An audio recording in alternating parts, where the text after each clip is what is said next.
Hello guys, এটা একটা বিকলাঙ্গ বাচ্চা। তাই বাচ্চাটি বলবো কি এমন পাপ করেছিলেন, তাই একে পাপের সাজা পেতে হচ্ছে। তাও আবার গোসাইবাবুর।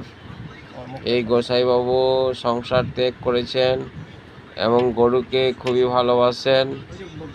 গরু ওনার খুব প্রিয়। উনি বউ বাচ্চা সকলকে ত্যাগ করে এক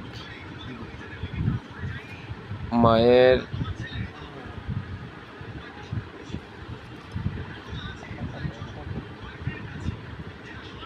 মন্দিরে আছেন।